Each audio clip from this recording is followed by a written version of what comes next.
नमस्कार, आप सभी का स्वागत है डीडी न्यूज़ पर। आपके साथ मैं हूं मुकुल शर्मा। दिन भर में क्या कुछ खास रहा इस वक्त की और भी कुछ खास खबरें हैं, उनसे रूबरू को आपको कराएंगे। लेकिन सबसे पहले नजर डालते हैं हेडलाइंस पर। ब्रिक्स सम्मेलन के दूसरे दिन प्रधानमंत्री नरेंद्र मोदी ने पर्यावरण, COP30 और वैश्विक स्वास्थ्य सत्र में रखी बात। अगले साल भारत की ब्रिक्स अध्यक्षता में सभी विषयों पर सहयोग का जताया संकल्प। ब्रिक्स को बताया building resilience and innovation for cooperation and sustainability.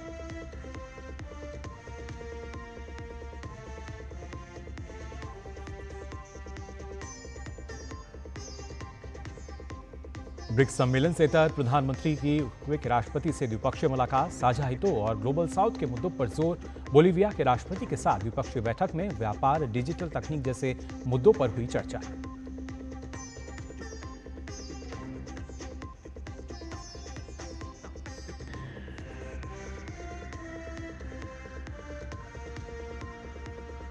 Narendra Modi सरकार का बिहार को बड़ा उपहार। रेल मंत्री अश्विनी वैष्णव ने की 4 नई अमृत भारत ट्रेन समेत विभिन्न रेल परियोजनाओं की घोषणा। 2 software technology park of India का भी होगा जल्द उद्घाटन।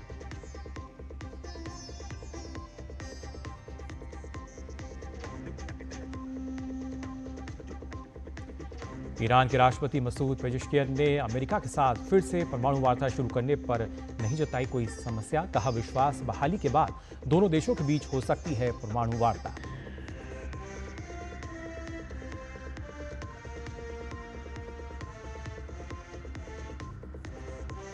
और नोवाक जोकोविच ने अपने 8वें विंबलडन खिताब की तरफ बढ़ाए मजबूती से कदम। एलेक्स डी मिनोर को हराकर क्वार्टर फाइनल में बनाई जगह।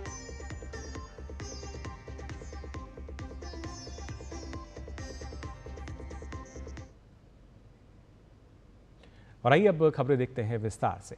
आपको बता दें, रियो डी जेनेरो में ब्रिक्स के 17वें शिखर सम्मेलन में प्रधानमंत्री नरेंद्र मोदी ने आउटरीच सेशन में क्लाइमेट जस्टिस और ग्लोबल हेल्थ पर अपने विचार साझा किए। उन्होंने कहा कि क्लाइमेट जस्टिस का कोई विकल्प नहीं है, बल्कि एक नैतिक कर्तव्य है। भारत ने मिशन लाइफ, एक पेड़ मां के नाम, solar alliance, green hydrogen mission, global biofuel और इंटरनेशनल बिग कैट अलायंस शुरू किए हैं। भारत तेजी से बढ़ती अर्थव्यवस्था है, बावजूद पेरिस समझौते के लक्ष्य को समय से पहले हासिल करेगा। प्रधानमंत्री ने कहा कि कुछ लोग इसे आंकड़ों में मापते हैं, लेकिन पर्यावरण और प्रकृति को भारत संस्कारों में जीता है। वहीं उन्होंने वैश्विक स्वास्थ्य पर कहा कि पृथ्वी और मानव दोनों के स्वास्थ्य एक दूसरे के साथ जुड़े हुए हैं। कोविड की महामारी ने सिखाया कि वायरस वीजा लेकर नहीं और समाधान भी पासपोर्ट देखकर नहीं चुने जाते, इसलिए मानवता को प्राथमिकता देना जरूरी है। भारत ने आयुष्मान भारत जैसे अभियान स्वास्थ्य कवरेज को बढ़ाने के लिए शुरू किए हैं। भारत स्वास्थ्य को और मजबूत करने के लिए तकनीक को बढ़ावा दे रहा है। उरुग्वे के राष्ट्रपति यमांडू ओरसी ने प्रधानमंत्री नरेंद्र मोदी के साथ ब्रिक्स सम्मेलन से इतर द्विपक्षीय मुलाकात की। दोनों नेताओं के बीच ये पहली मुलाकात रही। प्रधानमंत्री मोदी और राष्ट्रपति यमांडू ओरसी ने साझा हितों और ग्लोबल साउथ के मुद्दों पर चर्चा की। साथ ही भारत, व्यापार, केमिकल, फार्मास्यूटिकल, तकनीक, रक्षा सहित अन्य विषयों पर चर्चा की। उरुग्वे में बढ़ते योग को प्रधानमंत्री लोगों के बीच मजबूत होते उन्होंने एक मजबूत संबंध बताया।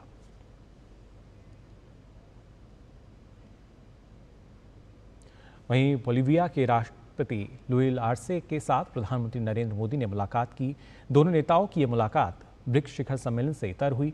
प्रधानमंत्री ने अपने सोशल मीडिया पर लिखा कि बोलीविया लैटिन अमेरिकी देशों में एक महत्वपूर्ण साझेदार है। दोनों देशों के द्विपक्षीय संबंध और भी मजबूत हुए हैं। व्यापार, विविधीकरण और प्राथमिकता के आधार पर इसे मजबूत बनाने पर चर्चा हुई। डिजिटल तकनीक, क्रिटिकल मिनरल, स्वास्थ्य, स्पेस सहित अन्य मुद्दों पर चर्चा हुई। साथ ही बोलीविया की आज़ादी के 200 साल पूरा होने पर शुभकामनाएं दी।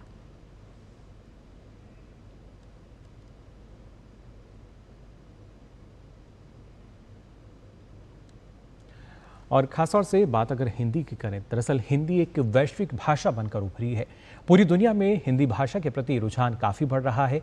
यही वजह है कि ब्राज़ील के निवासी भी हिंदी सीख रहे हैं।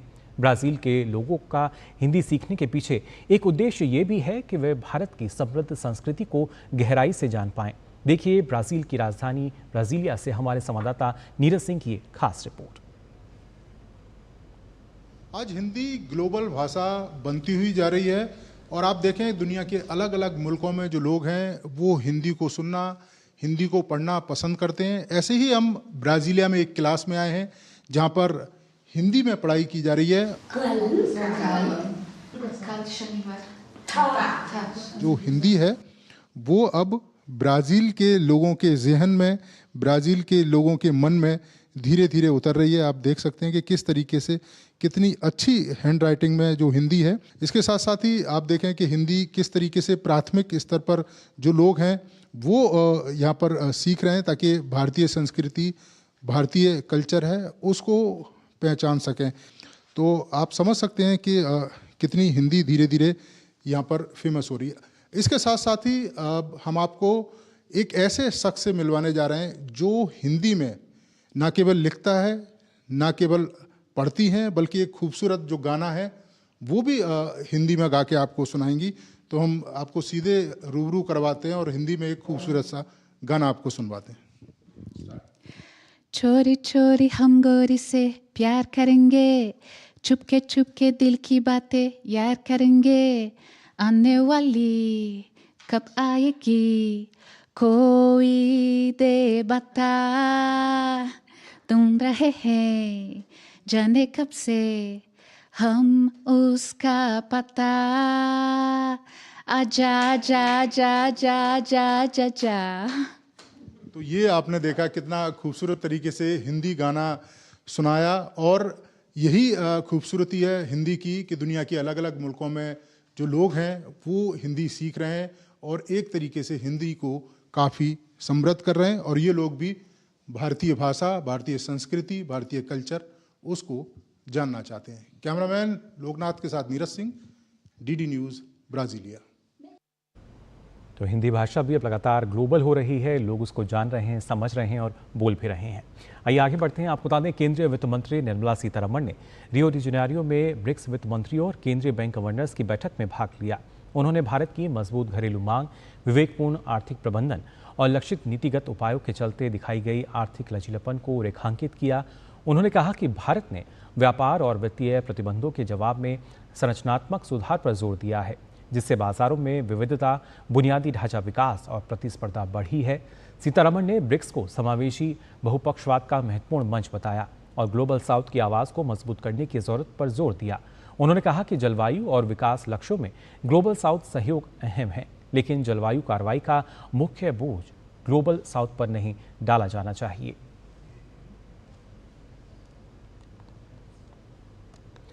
और फिलहाल बुलेटिन में हम यहाँ रुक रहे हैं एक छोटे से ब्रेक के लिए, जल्द लौटते हैं।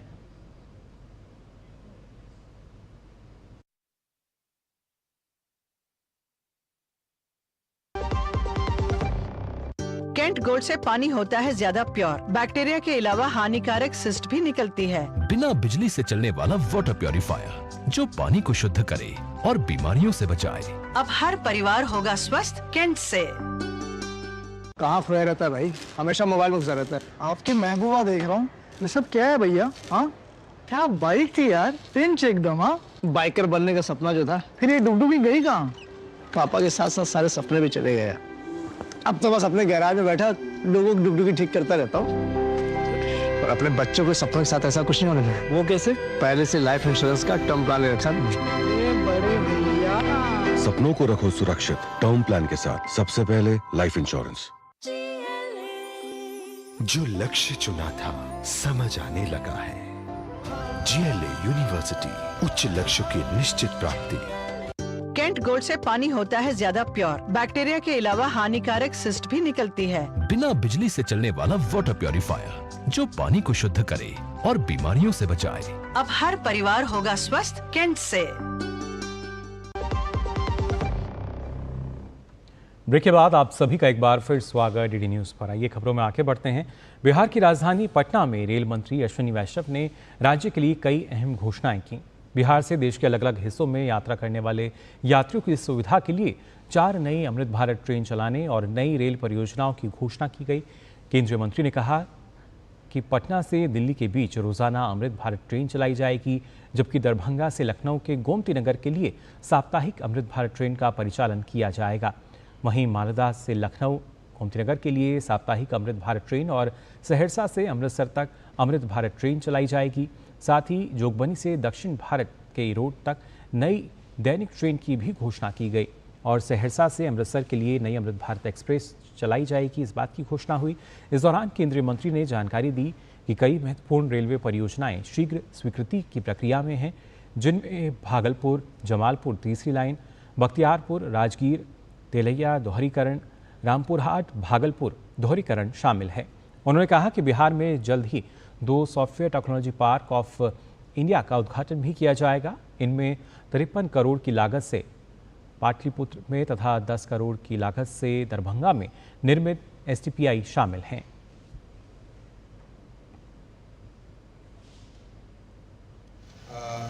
दिल्ली और पटना के बीच में कनेक्टिविटी सिग्निफिकेंटली इम्प्रूव होनी चाहिए, बहुत बढ़नी चाहिए। तो ये डेली रहेगी और खूब जल्दी इसका इनॉग्रेशन किया जाएगा। साथ ही साथ दरभंगा से लखनऊ ये वीकली अमृत भारत एक्सप्रेस का फैसला लिया गया है और मालदा से लखनऊ वो भी एक फैसला लिया गया है और एक फैसला लिया गया है सहरसा से अमृतसर और एक 5वां बड़ा निर्णय लिया गया है जो हमारा सीमांचल है, जोगबनी वाला एरिया, वहाँ से तमिलनाडु के लिए तमिलनाडु में ईरोड, उसके लिए एक डेली ट्रेन का फैसला लिया गया है। साइबर सेल दंतेवाड़ा और थाना किरंदुल की संयुक्त कार्रवाई के तहत महाराष्ट्र के जिला पालघर से 10 करोड़ से अधिक के साइबर फ्रॉड करने वाले 2 आरोपियों को गिरफ्तार किया गया है।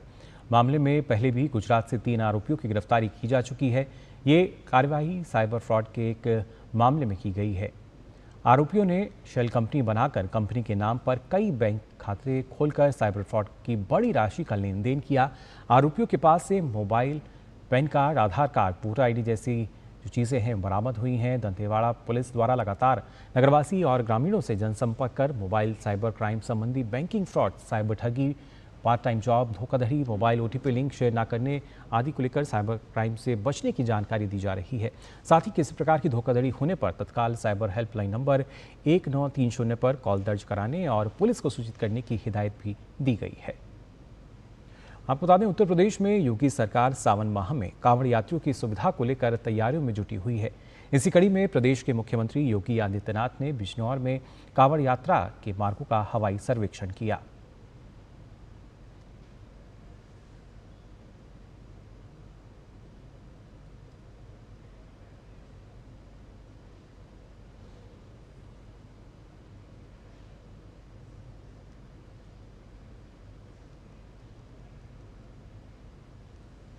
और अब बात नीति आयोग के एक महत्वपूर्ण कदम की। दरअसल सतत और समावेशी विकास की दिशा में एक अहम कदम उठाते हुए नीति आयोग और पूर्वोत्तर क्षेत्र विकास मंत्रालय ने आज पूर्वोत्तर जिला SDG सूचकांक का दूसरा संस्करण जारी किया। ये रिपोर्ट संयुक्त राष्ट्र विकास कार्यक्रम यानी UNDP के सहयोग से तैयार की गई है। इस रिपोर्ट के अनुसार अगर बात की जाए तो आपको बता दें, पहले की 103 जिलों की तुलना में इस बार 121 जिलों को इसमें शामिल किया गया है,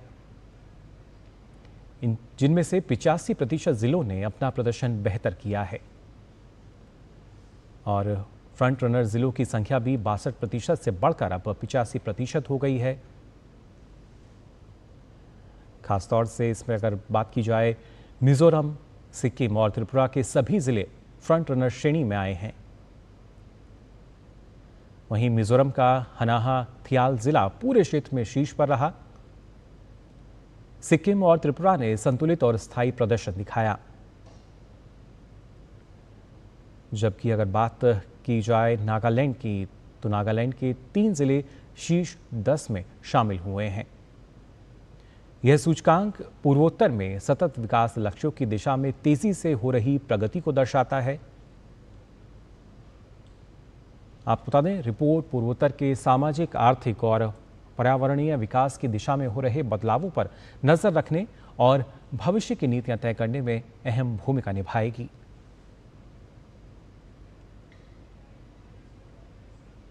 The northeastern region holds a distinct place in India's development story.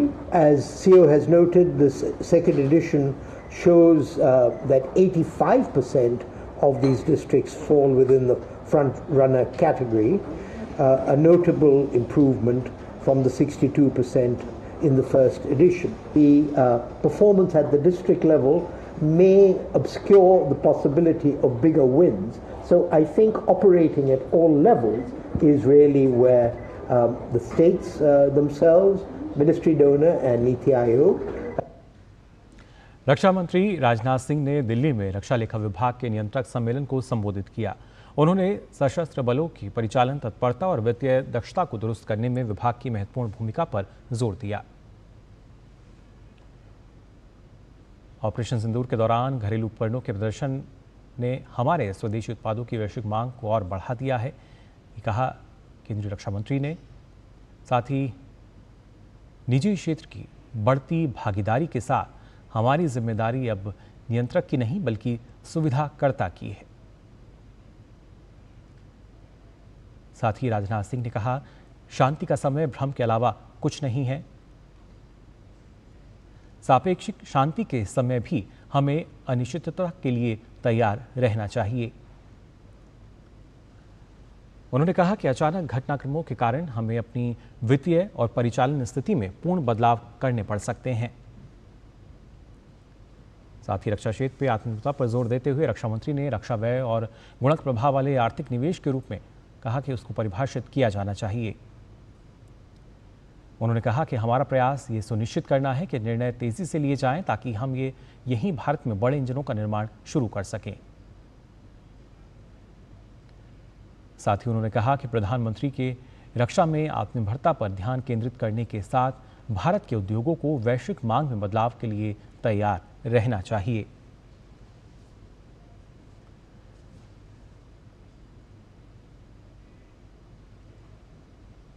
और फिलहाल बुलेटिन में हम यहाँ रुक रहे हैं एक और छोटे से ब्रेक के लिए, जल्द लौटते हैं।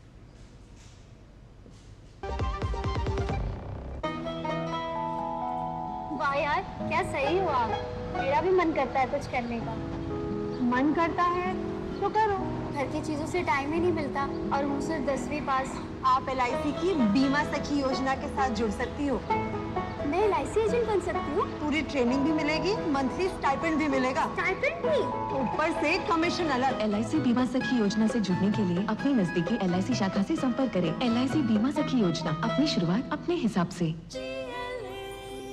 जो लक्ष्य चुना था समझ आने लगा है। GLA यूनिवर्सिटी, उच्च लक्ष्य की निश्चित प्राप्ति। शादी का किचन महके जहाँ, गोल्डी किचन किंग मसाले हो वहाँ। गोल्डी लाई है फ्रेश लॉक टेक्नोलॉजी, जो रखे मसालों को हर समय फ्रेश। ब्रेक के बाद आप सभी का एक बार फिर स्वागत। DD न्यूज़ पर आइए खबरों में आगे बढ़ते हैं। उत्तराखंड में कृषि एवं ग्रामीण विकास के लिए दिल्ली में केंद्रीय कृषि एवं किसान कल्याण और ग्रामीण विकास मंत्री शिवराज सिंह चौहान के साथ उत्तराखंड के मुख्यमंत्री पुष्कर सिंह धामी की बैठक हुई। इस दौरान राज्य की मांग के अनुसार केंद्रीय मंत्री शिवराज सिंह चौहान ने हर संभव सहायता देने की बात कही और सराहना करते हुए कहा कि उत्तराखंड में कृषि ग्रामीण विकास के क्षेत्र में काफ़ी अच्छा काम उत्तराखंड की सरकार कर रही है।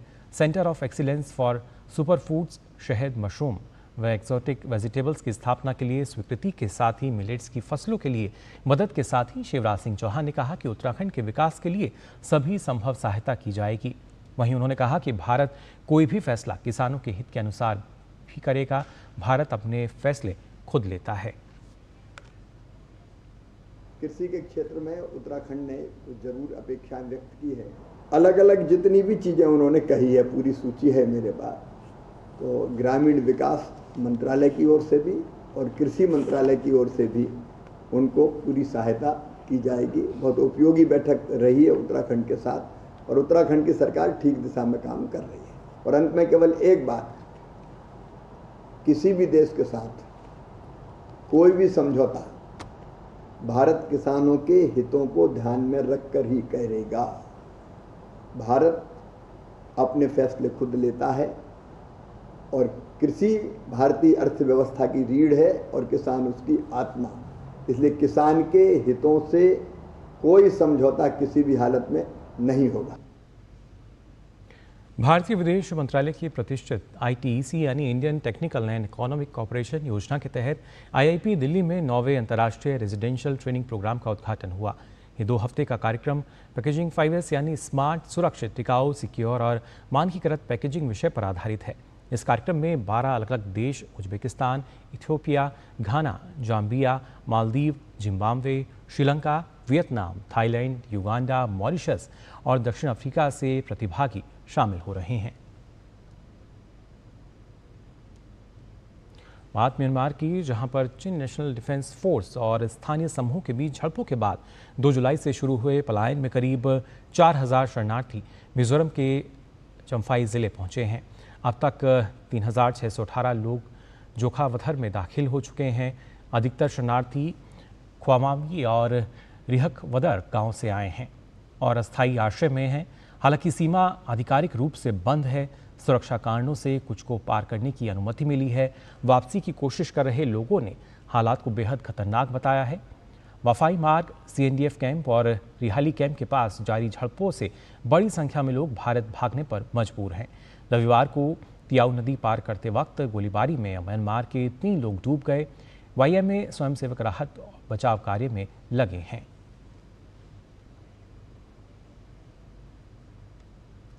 कर्नाटक के मुख्यमंत्री सिद्धरमैया ने रविवार को अखिल भारतीय कांग्रेस कमेटी की अन्य पिछड़ा वर्ग OBC सलाहकार परिषद के अध्यक्ष के रूप में अपनी नियुक्ति को लेकर बन रहे भ्रम की स्थिति को स्पष्ट किया।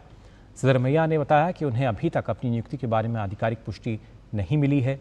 इससे पहले उन्होंने AICC की पिछड़ा वर्ग सलाहकार समिति के अध्यक्ष नियुक्त किए जाने के किसी भी दावे का खंडन करते हुए कहा था कि वह केवल कर्नाटक में बैठक की मेज़बानी करेंगे।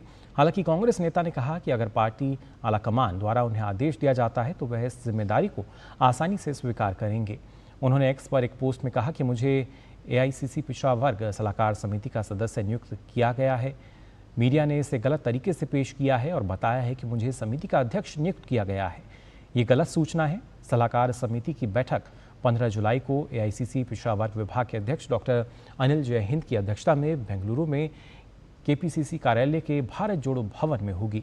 मैं इस बैठक की मेज़बानी कर रहा हूं, जिसमें विभिन्न राज्यों के कांग्रेस पार्टी के पूर्व मुख्यमंत्री, वर्तमान और पूर्व सांसद और विधायक सहित 50 लोग शामिल होंगे। बाद में हुबली में पत्रकारों से बातचीत के दौरान कर्नाटक के CM ने कहा कि वह समिति में अपनी जिम्मेदारी के बारे में पार्टी के आलाकमान से बातचीत करने जा रहे हैं। सिद्धरमैया की नियुक्ति की खबर ऐसे समय में आई है जब भारतीय जनता पार्टी ने दावा किया है कि कर्नाटक में CM का चेहरा बदल जाएगा, जबकि राज्य के नेता प्रतिपक्ष R अशोक ने दावा किया है कि कांग्रेस नेता दिल्ली के लिए रवाना होंगे, जिससे CM की कुर्सी खाली हो जाएगी। जाहिर है कि कांग्रेस हाईकमान के इस कदम के बाद कर्नाटक कांग्रेस में हलचल तेज हो गई है। मुख्यमंत्री पद को लेकर पहले से ही चल रही अंदरूनी खींचतान के बीच इस घटनाक्रम ने नया मोड़ ला दिया है। डिप्टी CM DK शिवकुमार और राज्य प्रभारी रणदीप सुरजेवाला ने हाल ही में नेतृत्व परिवर्तन की अटकलों को खारिज किया था, लेकिन अब फिर से ये चर्चा जोरों पर है कि क्या सिद्धरमैया अब राज्य की राजनीति छोड़कर राष्ट्रीय मंच पर सक्रिय भूमिका में नजर आएंगे।